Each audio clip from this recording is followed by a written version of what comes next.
What up, guys? Happy Monday. How you guys doing? I hope you guys are doing well. I am doing good, and I'm so glad to be back here, guys. I know it's felt like a while for me, even though it's only been like maybe a week or so since I've uploaded.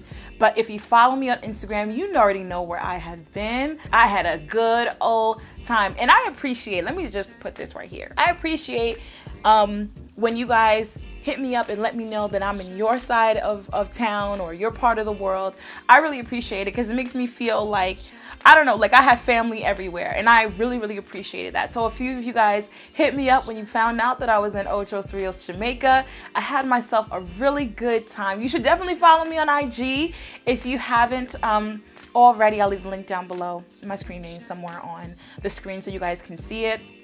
I'm doing better about updating my stories. I'm more of a Snapchat chick, I'm not gonna lie, but I've been way better about updating my stories on Instagram and really getting engaged with my community there. Like I said, if you follow me on social media outside of YouTube, then you know that I planned a trip with my family. One thing you gotta know about me is I'm a huge family person. I am a huge family person. My family is absolutely everything to me, right? And so in an effort to help bring us together more, I planned I called it Family Reunion Cruise, #cousin edition, right? And so these were my first cousins on my dad's side, everyone that was able to make it anyway. Of course, there's a lot of us. I believe there's like over 20 of us first cousins on my dad's side. But 10 of us were able to make it. And it was a good time, guys. I had an absolute blast. Like I said, I update you guys on social media. It was tons of fun. But, you know, I've been planning that since the beginning, earlier this year. Usually I'm good about uploading while I'm gone, like having scheduled posts go live while I'm gone. But also, if you follow me on social media, you know that I got into a car accident shortly before leaving for my trip. And you know, leaving for a trip is already kind of stressful in that, you know, I do have 2 jobs, so I'm working the whole time, and then I have my business. You know, this business is run by my sister and I. Who's gonna run orders while we're gone? You know, we have coaching clients, so letting them know that we'll be gone during that week and scheduling everything, you know, outside of that week. So getting into a car accident, it just was a lot to sort of deal with. So I didn't have time to sort of record videos and have them, at least one, to go up while we were gone. You know, we've been dealing with insurance companies and dealing with the lawyer, dealing with just our appointments. I'm okay, thank God. Of course, having some pain, which is why I'm seeing a chiropractor, and hopefully gonna see a physical therapist soon, because I'm too young to be having back issues and knee. I'm too young. So anyway, we're gonna have a discussion today. I do have my coffee. It's a little cold now, but nevertheless, it is still good. Have my coconut, I think it's coconut milk creamer in here. So we're gonna talk about assumptions today, which has been my recent, oh my back is hurting, recent struggle. And so let me tell you guys how this basically stemmed. Now, you guys know I had been reading this book. I finally did finish it while I was on my trip, and it is The 4 Agreements by Don Miguel Ruiz. My appreciation grew the closer to the end that I actually got. A few of you guys mentioned on the last video, I think, that you guys read this book at least once a year. And I totally understand why you do it now after completing it. So this book talks about the 4 agreements, which are, and I'm not gonna go into in depth all of them. We're gonna talk about the 3rd one, right? So the first agreement is be impeccable with your word. The second agreement is don't take anything personally.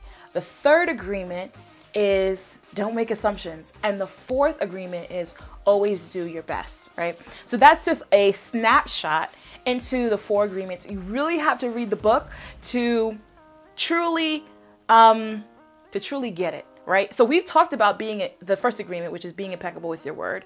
I think I did like a video entitled Watch Your Mouth, or Watch Your Words, or Watch What You Say. Very, very, very, very, very important. There's power in your words, and we've talked about that multiple times here.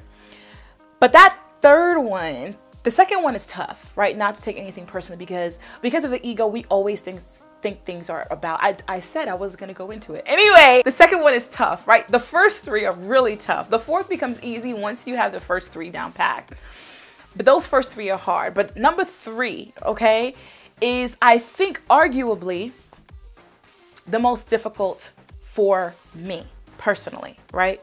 And that is not to make assumptions.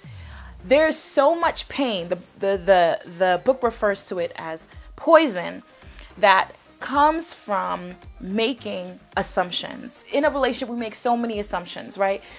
We assume the person knows how we feel. We assume the person knows what our viewpoint is. We assume the person knows how to love us. We assume the person knows our expectations. When that person fails, not if that person fails, but when that person fails, because it's impossible for them to know exactly what is in your head. And the real issue with assumptions is not really the act of doing them, but the fact that we believe them as truth, right? So it's not that I'm not just assuming that he knows how that makes me feel, but it becomes actual truth. It becomes, he knows how that makes me feel. Why would he do that, right? And therein, pain now exists because someone has failed you based on an assumption now that may or may not be true, which likely it's not. We make assumptions about what others are doing, why others do it. We make assumptions on what others are thinking, right? Oh, she must be thinking that I'm the da-da-da, or he must think that I'm the da-da-da. We make assumptions about what other people think about us. And then here's the bad part. We act based on those assumptions. And this is where the poison lies. It acts like a poison because then that person negatively reacts to our negative energy. We do what? We break the second agreement, which is we take it personally. Therein lies more poison because we react when we take things personally. We create this hell. We create drama for ourselves. And let me tell you why this is particularly hard for this chick right here. I am a very analytical person. I analyze everything from motivations to actions to body language to tone of voice. It is a gift and a curse, I think, that I have, because I'm able to draw a very accurate depiction, a very accurate picture based on all these little things I'm able to put together. But at the end of the day, it's still an assumption. It's not Bible. It's not fact. It's not truth. It's an assumption. Because at the very end of the day, I am not that other person, right? I'm not in that other person, and I ain't God either. So it's still an assumption. So a lot of what I do, a lot of my interactions, a lot of how I go about life is based on an assumption. It's based on my analytical conclusion that I have drawn. And it becomes a legit issue for me because I operate based on these assumptions that I make of other people in my life or situations in my life. So I think that's the part that makes it most difficult for your girl right here. And that is the part that I really need to learn how to snap out of, right?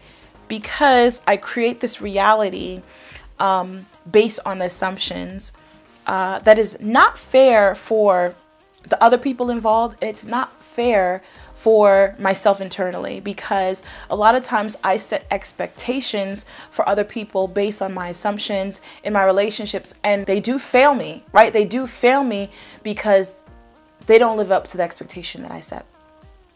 And that is where that's where you feel the pain. And I know I'm not the only person like this, where we think that other people know what we think, and we feel like I shouldn't have to mention this. They know, not even they should know. They know how I feel. They know what I think. They know what I stand for.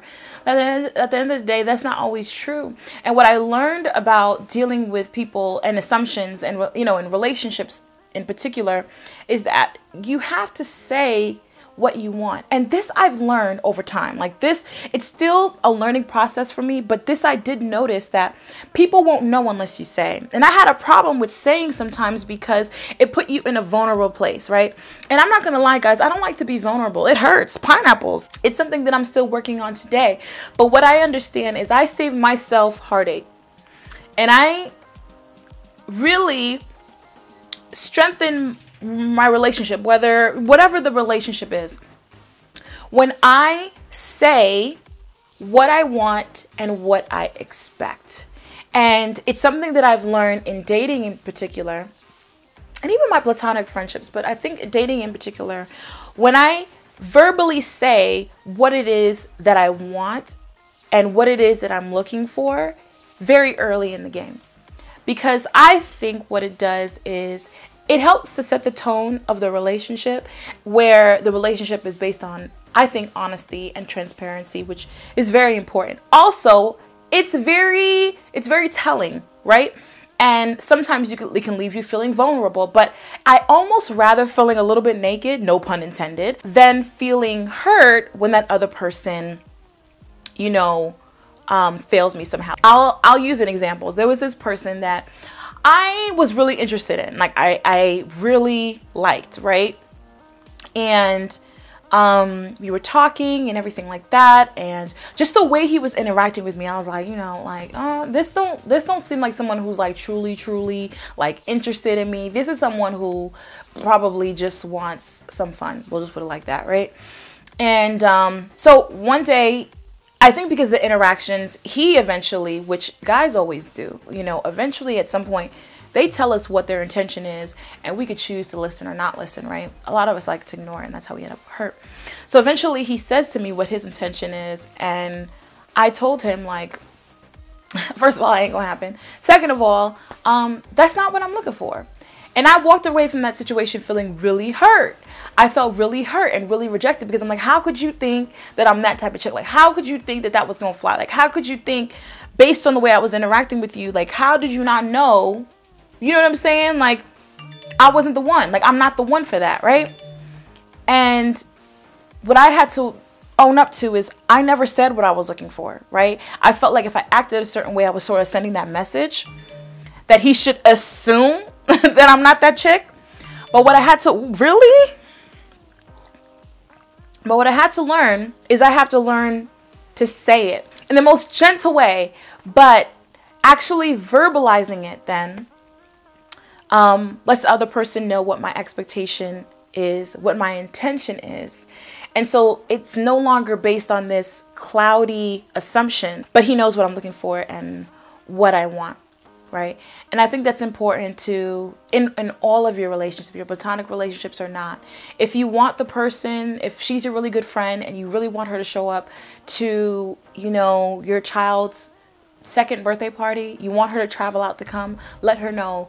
It'll mean a lot to me. You know, don't just send an invitation. I send her an invitation and she knows my baby's 2 years old, knowing how much I had to go through to have this baby, and she not going to show up. My baby turns 2. She's supposed to be my best friend. Yeah, send her an invitation and follow up with a call. Like, I know your life is really busy. It'll mean the world to me if you're able to come. You know, I just would really want my best friend there, right? Actually verbalizing the things that you want instead of making an assumption because she's your best friend. She should know that this birthday party for your child is really important. But we operate based on these assumptions. Then we take things personally. And there's so much pain that comes from it. The moment when you can let things go, right? And deal with things at face value as they are in the very present and not take things personally, you release yourself of a lot of pain. Take a look at your life and take a look at your relationships and take a look at just basically how you analyze the world, and take a look at all the assumptions that you make and how that affects you, how that affects how you feel about other people, and also how very far from the truth that it likely is. Let's like remove the assumptions and take things at face value.